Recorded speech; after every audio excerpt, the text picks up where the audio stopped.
नमस्कार.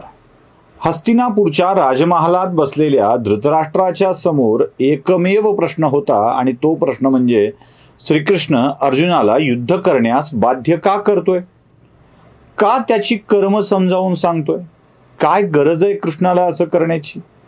अर्जुन युद्ध नको म्हणतोय, आपल्या माणसाला मारायचं नाही म्हणतोय, तर त्याला त्याच्या म्हणण्याप्रमाणे करू द्यावी की.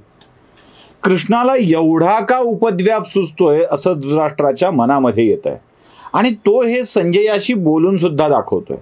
संजया, काय गरज आहे, कशा करता. आणि धृतराष्ट्राच्या मनामध्ये जो प्रश्न आहे तसाच प्रश्न अर्जुनाच्या मनामध्ये सुद्धा आहे, पण जरा वेगळ्या पद्धतीचा आहे. अर्जुन म्हणतोय, मी का हातीशस्त्र घ्यावं, मी का हे कर्मयोग तू सांगतोयस तो करावा, कशासाठी देवा. मी नुसता बसून राहिलो तरी सुखी आहे ना. माझी माणसं मरणार नाहीत, त्यांचं रक्त सांडणार नाही, मला युद्ध करण्याची गरज पडणार नाही, हाती शस्त्र घेऊन लढावं लागणार नाही. आणि मी जे काम करतोय, जे काम टाळतोय ते सुद्धा एक कामच आहे की. कशासाठी हे सगळं तू करायला लावतोयस. आणि आपल्या सगळ्यांच्या मनामध्ये सुद्धा हा एक विचार येत असेल की का बरं, का बरं. म्हणजे उगीच दुष्टांचा नाश करणे असं सांगून अर्जुनाला युद्धाला देवाने प्रवृत्त का केलं असावं. त्याचं उत्तर अर्जुनाच्या प्रश्नादाखल गीतेच्या 3ऱ्या अध्यायामध्येच भगवंताने दिलेलं आहे. भगवंत सांगतात, ज्याप्रमाणे श्रेष्ठ पुरुष आचरण करतात, वागतात, त्याप्रमाणेच त्याचं अनुकरण करत लोक वागत असतात. श्रेष्ठ पुरुष जसं वागतात, जसा मार्ग श्रेष्ठ पुरुषांनी घालून दिला आहे त्या मार्गाने त्या भागातील लोक सुद्धा जात असतात. म्हणून श्रेष्ठ पुरुषांचं आचरण हे धर्मानुकूल असलं पाहिजे. अर्जुनाच्या मनामध्ये एक विचार आलाय. तो विचार असा आहे की मी कर्महीन झालो तर काय फरक पडेल. हा फरक पडेल. अर्जुनाने कर्महीन होण्याचं ठरवलं, काम करायचं नाहीच असं ठरवलं, तर अर्जुनानंतर त्याचं अनुकरण करणारी अनेक लोक असे असतील जे कर्महीन झालेले असतील, चुकीचं वागू लागलेले असतील. असं होता कामा नये. आता हे समजावं म्हणून जे संघशाखेत गेलेले आहेत त्यांना एक खेळ माहित आहे बघा.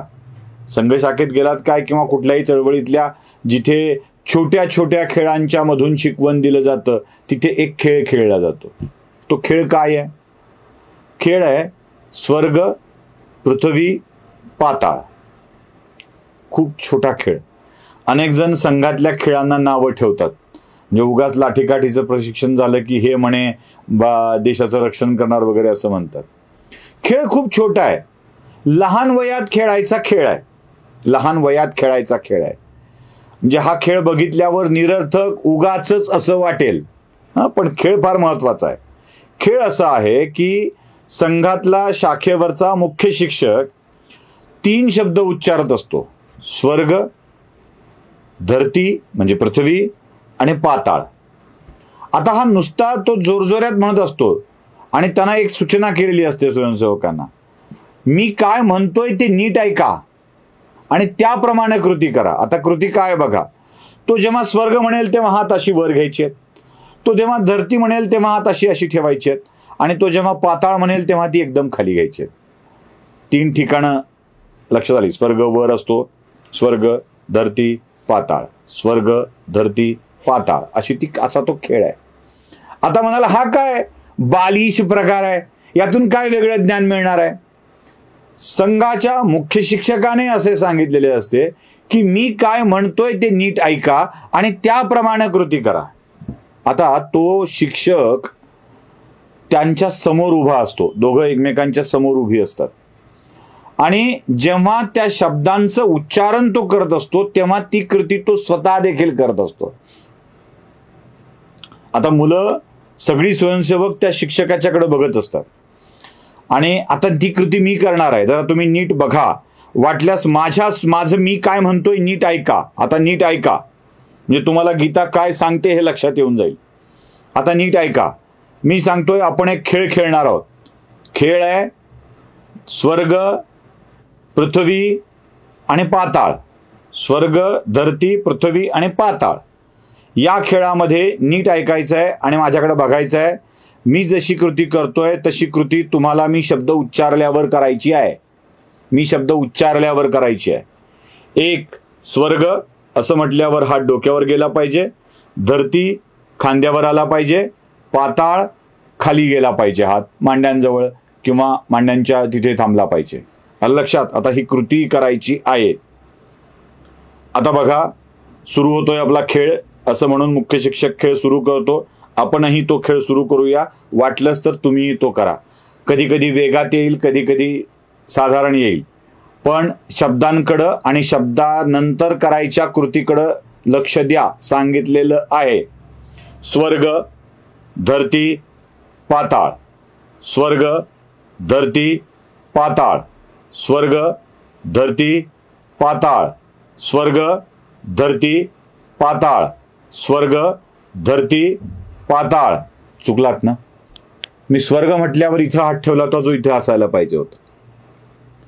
माझा शब्द हा होता की मी काय म्हणतोय त्याकडे लक्ष द्या आणि शब्दानंतरची कृती करा. पण जेव्हा आपला मुख्य शिक्षक अशी चुकीची कृती करतो आणि त्याचं अनुकरण आपण करू लागतो तेव्हा तो खेळाडू बाद होतो. त्या खेळाचं महत्व काय आहे? आपला नेता काय सांगतोय त्याकडे लक्ष दिलं पाहिजे, त्याचं अनुकरण केलं पाहिजे. समोरचा माणूस भ्रमित करण्याचा प्रयत्न करेल, भ्रमित नाही व्हायचं. एखादा व्यक्ती असं का झालं, स्वर्ग म्हटल्यावर इथं हात का आला, तर माझा हात गेला होता म्हणून तुमचाही आपोआप इथे जाईल. त्यामुळं एखादा माणूस जशी कृती करतो आहे तशी आपण करू लागतो, अनुकरण करू लागतो. त्यामुळे ज्याला कृती करायला सांगायची आहे अशा श्रेष्ठ, ज्येष्ठ, नेता मानलेल्या, प्रमुख मानलेल्या व्यक्तीला कृतीहीन होता येत नाही, कर्महीन होता येत नाही. महाभारताच्या कथेचं, महाभारतातल्या या गीतेचं हे सार आहे. काय युद्ध केलं पाहिजे अर्जुनाने? क्षत्रियाचं काम आहे दुष्टाचं निर्दालन करणे. क्षत्रियाचं काम आहे आपल्या प्रजेला सुखी करणे. त्यासाठी युद्ध करावं लागलं तरी हरकत नाही. दुष्ट आपल्याच माणसांच्या वेशातला असला तरीही करावं लागलं तरी हरकत नाही. अनुकरण करणारा माणूस असतो. कीर्तनामध्ये काय होतंय बघा, इंदुरीकर महाराज विनोदी कीर्तन करून लोकांचं रंजन करू लागले तेव्हा इंदुरीकरांसारखेच विनोद करत, कधी कधी पांचट विनोद करत कीर्तन करणारे कीर्तनकार वाढले. चित्रपटाची गाणी आली, नको नको त्या कविता आल्या आणि असे कीर्तनकार वाढल्यामुळं कीर्तनाचं प्रयोजनच बदलून गेलं. म्हणून ज्याचं अनुकरण होत असतं त्यानं अगदी प्रामाणिकपणे आपली कर्म केली पाहिजेत. अर्जुना, तुझ्यानंतरच्या पिढीने तुझे अनुकरण करायचेच आहे. त्यामुळं तुला हा धर्म सोडून चालणार नाही, कर्मही सोडून चालणार नाही. हाती शस्त्र घ्यावे लागेल, लढावे लागेल. नमस्कार.